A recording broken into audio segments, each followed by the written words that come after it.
BabyLock serger. This is the ovation. Hi, my name is Michelle, and today I'm going to show you a few techniques of what I've learned on the ovation. I work for Pins and Needles in Middleburg Heights, Ohio, and they have been servicing customers for more than 25 years. So my first technique is going to be gathering. We're going to gather some fabric on the ovation, something similar to what I've done here on this tote bag, completely made on the serger. So let's get started. So this technique is gathering fabric using the ovation. The first thing we need to do is set up the machine. We are going to open up the doors to the ovation. We're going to set our stitch length on 4. We're going to set our chain needle tension on 9. We're going to come across the machine, and you can see I have it set up for a 12-weight sulky thread. I'm using these full pins caps here so that the thread goes up through the guide much easier into your machine.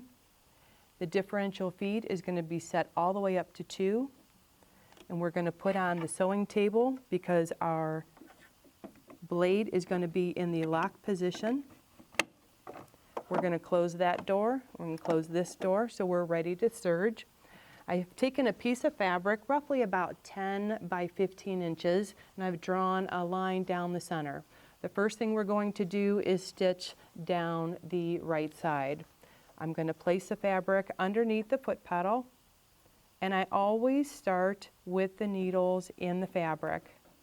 So I turn my hand wheel toward me a couple of times, and on the foot, the presser foot itself, there are notches.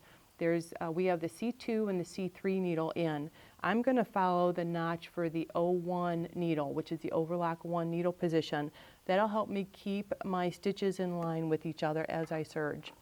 So we'll get started here and go all the way down. And I am stitching on the wrong side of the fabric.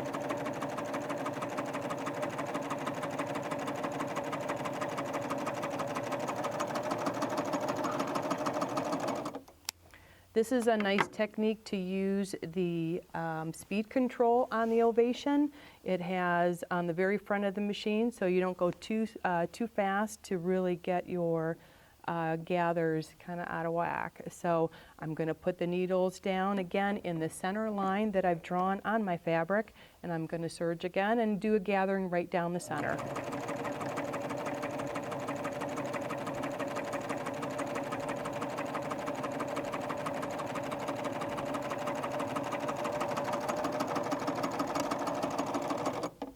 All right, we're set with the center. And the last one, I'm going to turn the fabric around and I'm going to do the other side. I'm going to put the speed control up just a little because I'm a little bit more comfortable with that. Get the needles in the fabric and finish serging.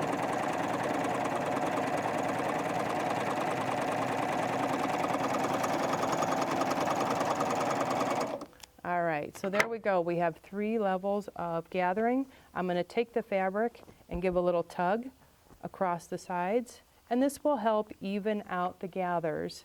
You can use this again for the pockets of the front of the bag, or you can also add decorative ribbon to cover up your stitches, or you can use your decorative stitches on the front. So as long as you stitch on the back of the fabric, your decorative stitch will be on the front.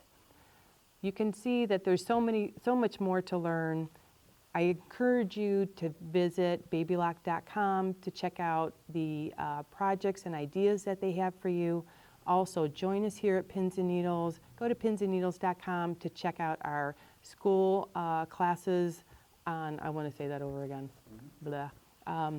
Check out pinsandneedles.com for our calendar of events, special events, classes that are coming up. You won't be disappointed. Also, make sure you keep this serger out. Keep it in your sewing room. Use it every week. Try and learn a new stitch. If you have the inspiration guide, by all means, pull it out and use it. You're going to love using your serger on a regular basis. I can guarantee it.